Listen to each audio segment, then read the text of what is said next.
this is an iHeart podcast. Guaranteed human. Do you want to find a stress-free way to buy your next car? Start at CarMax and shop your way.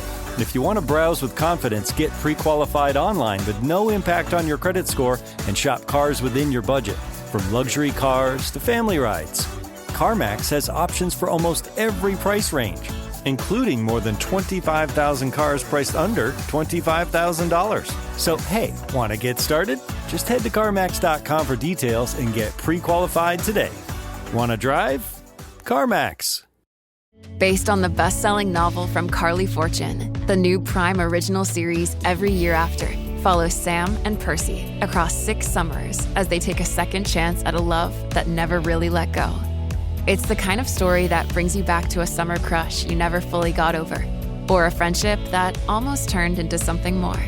With slow burn tension, lakeside nostalgia, and that lingering what if, it's the kind of show people say they couldn't stop watching and were a little emotionally destroyed by, in the best way. Watch Every Year After, streaming June 10th, only on Prime. The House Republicans on the Oversight Committee have released this report on fraud in Minnesota, targeting Tim Walz, targeting Keith Ellison. Do you think that this is just about trying to get at those two figures, or do you think that there's actually something that Ellison and Walz have to say for themselves? House Republicans are not serious about rooting out waste, fraud, and abuse in the United States of America. You know why? Because the biggest fraud being perpetrated on the people of this country right now is coming out of 1600 Pennsylvania Avenue.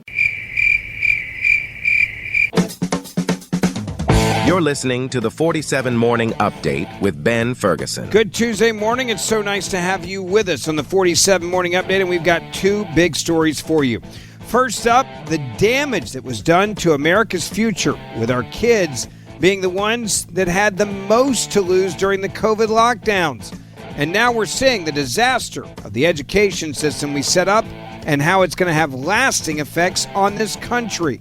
Up next, we have an update, and it's really shocking, about more corruption with UNRWA, direct ties to terrorist organizations, and how your tax dollars have been going to pay the salaries of these terrorists. But before we get to that, I want to take a moment and ask you to help the people in Israel with my friends at the IFCJ, working right now on the ground for all those in need. From America's Revolutionary War to Israel's fight for survival in 1948, both nations have faced moments that tested their courage, yet freedom endured.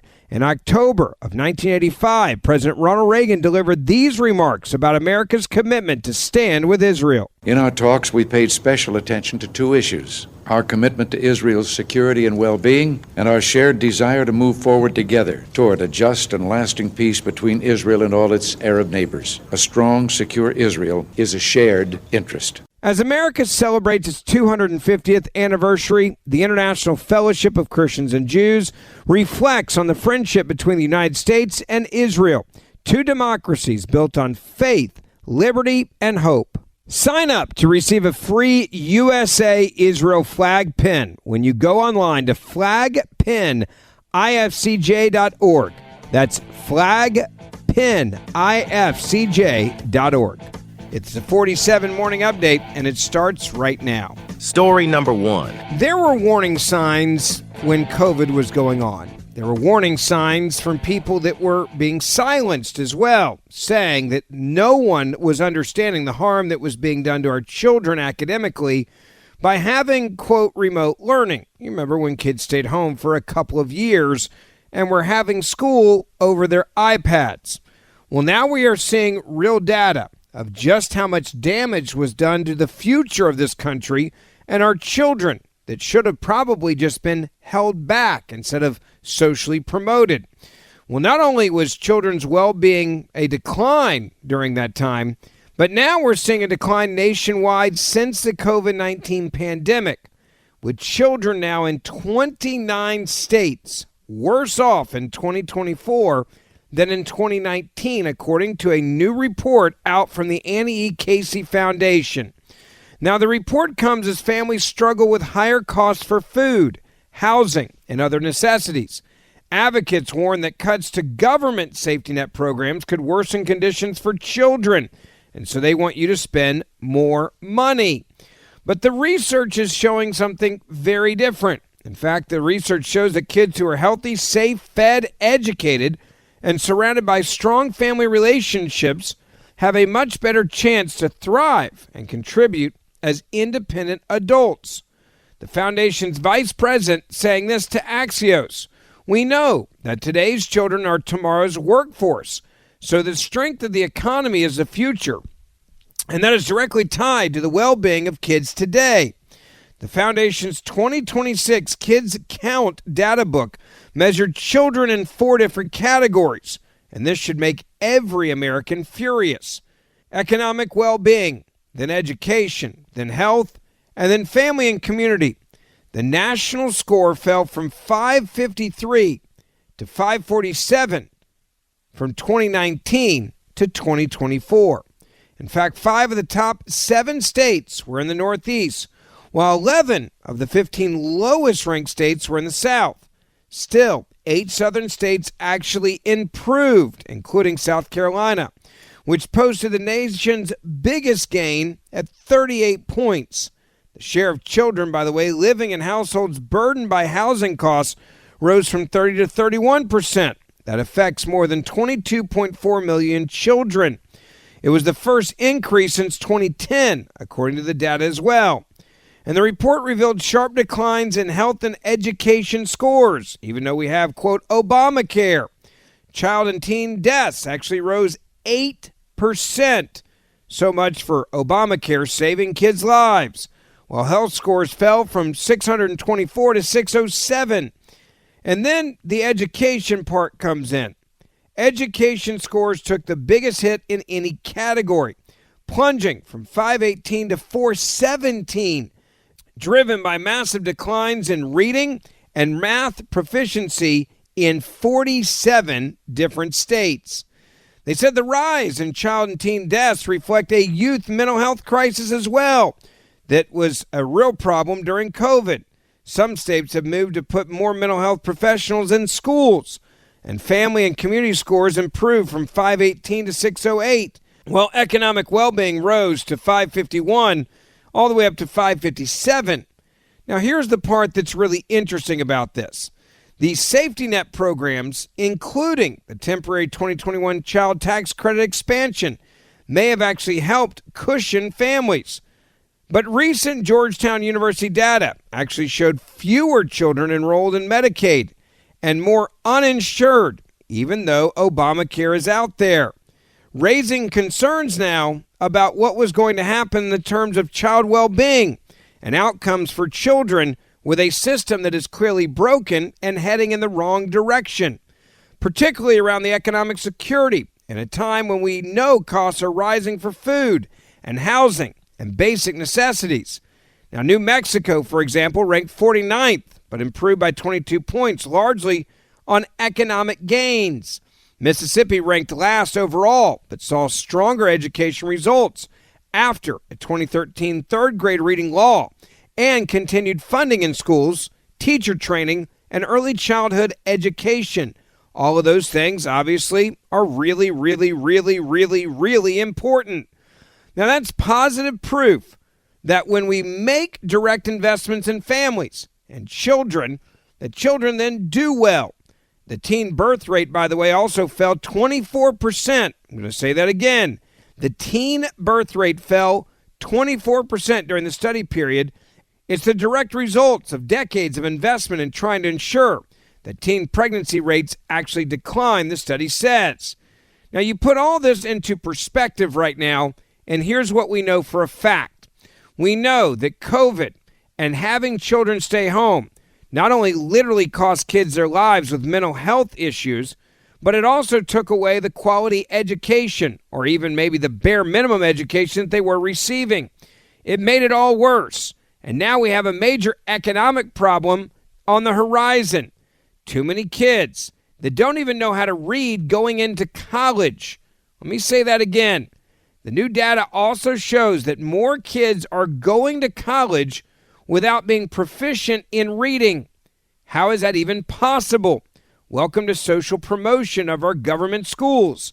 It's clearly defrauding kids of their future. And the fact that we socially promoted countless children all across the country, is now really coming back to haunt us, and it will haunt us in the workforce as well. All because Democrats wanted to shut down the schools. And remember the big lie? Oh, it'll only be for 2 weeks. Well, we now know it's going to have a lifetime of repercussions for so many kids that were in our public school systems. Next, story number 2. It's time to give you an update on the new UNRWA scandal that is rocking the United Nations, and American taxpayers funded it. For years, you and I were told that the United Nations Relief and Work Agency, better known as UNRWA, was a humanitarian organization just helping the Palestinian refugees with schools, medical, clinics, food assistance, and social services. All things, obviously, that you should be in favor of. Washington then sent billions of dollars of your tax dollars to support these, quote, operations. And American taxpayers were also assured that these funds were helping innocent civilians and promoting stability in one of the world's most volatile regions. Well, over the last several years, a very different picture has emerged, and now we're seeing just how bad it really was. Investigators have uncovered evidence that many of the UNRWA facilities were allegedly being used by terrorists. Yes, by the actual terrorists that are killing innocent people. Weapons were found near schools. Questions emerged about educational materials promoting anti-Israel rhetoric. Then came the shocking allegations that some of the UNRWA employees, which then turned into more than some, themselves had actually participated in the Hamas October 7th terrorist attack against the people of Israel. Now comes perhaps the most explosive revelation on top of all of that. According to a new investigative summary that was released by USAID and the Office of Inspector General, more than 100 current and former UNRWA employees have been referred to the U.S. State Department for suspension or debarment because investigators have now found clear evidence directly tying them to Hamas or participating in the October 7th massacre. Now, let me go over this again in a different way.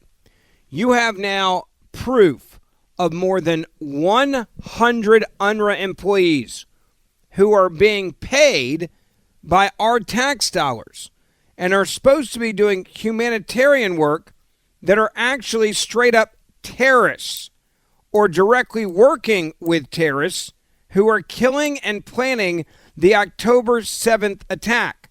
Not only that, many of these employees actually participated in the attack and the planning of October 7th, and you and I were paying them their salaries. Now, if they weren't actually doing their job, then you have to ask yourself another question. Just how bad is the actual corruption to know that they're basically being paid to train for a terrorist attack? And again, this would be you and I, our tax dollars, going to what we were told was humanitarian aid, instead was going to aid and abet and support the training of terrorists to kill innocent Jews. Now, just let that sink in for a moment. This wasn't just one person. It wasn't 10. It wasn't 20. It was more than 100 UNRWA employees. And these weren't obscure employees hidden somewhere in the bureaucracy. That's something else you need to understand. According to the investigators, those referred included school principals, teachers, counselors, medical workers, security personnel, and administrators. This is how bad the terrorist control and the terrorist ties are within this area in the world in Palestine. Now, the Inspector General's report also lays out allegations that sound almost unbelievable. Investigators identified a school deputy principal who allegedly served as a Hamas military commander, and you and I were helping pay for his salary.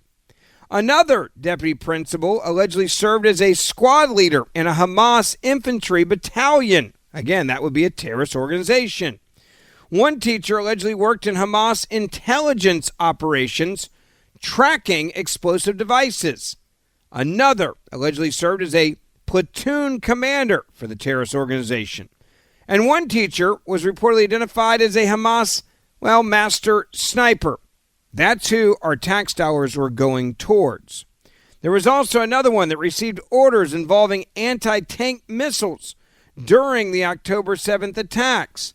Now, these are not accusations involving political opinions or even social media posts.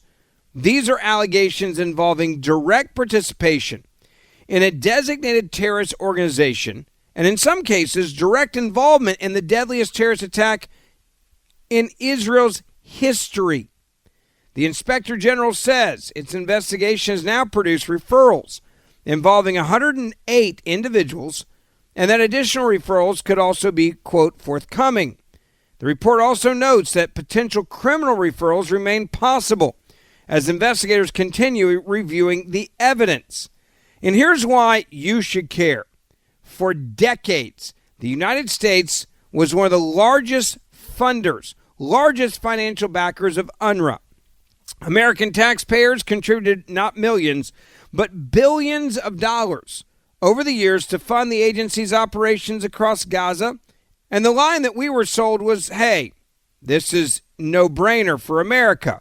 We're helping civilians that would reduce the instability in that part of the world and create conditions for peace instead of war.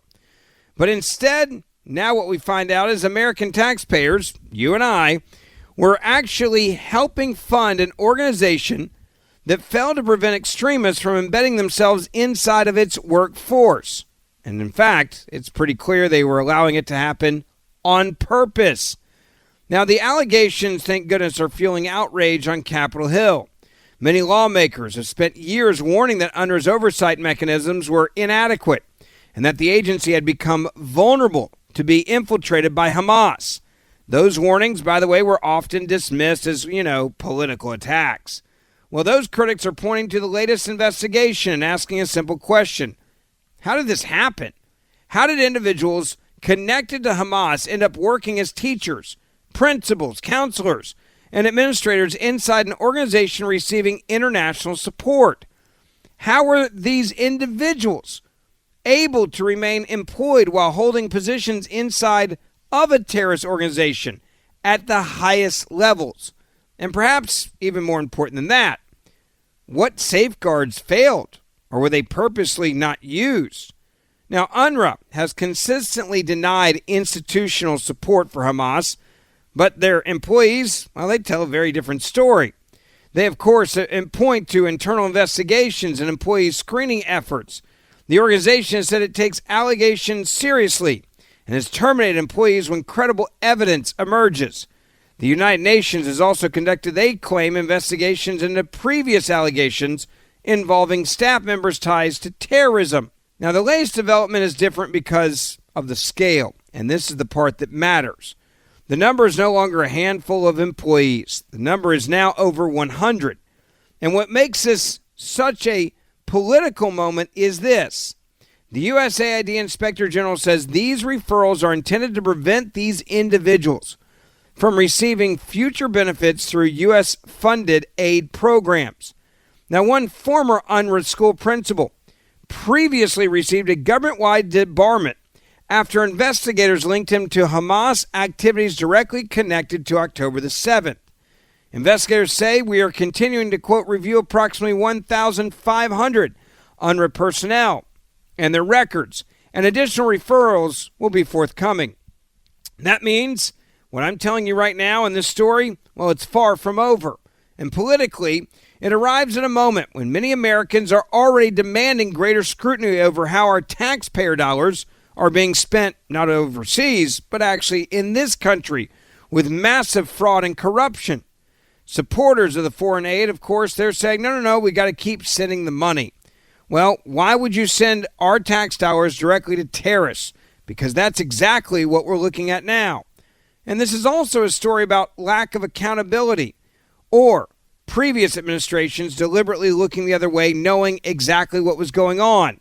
The story is also about oversight, like why were so many people in Washington asleep at the wheel on this? And it's also a story about whether American taxpayers can really trust our government. And knowing that billions of dollars were sent overseas that are actually reaching the people they claim to be reaching, well, instead, no, it's going to the terrorists. Now, the USAID Inspector General's investigation is, quote, ongoing and robust. More referrals are expected. More evidence, they say, is being reviewed. And lawmakers in Washington are already signaling that they want real answers. Now, one thing is certain. The pressure on UNRWA has never been greater. And after this latest bombshell report, the questions surrounding the agency are only getting louder. Thank you for listening to the 47 Morning Update with Ben Ferguson. Please make sure you hit subscribe wherever you're listening to this podcast right now. And for more in-depth news, also subscribe to the Ben Ferguson Podcast, and we will see you back here tomorrow.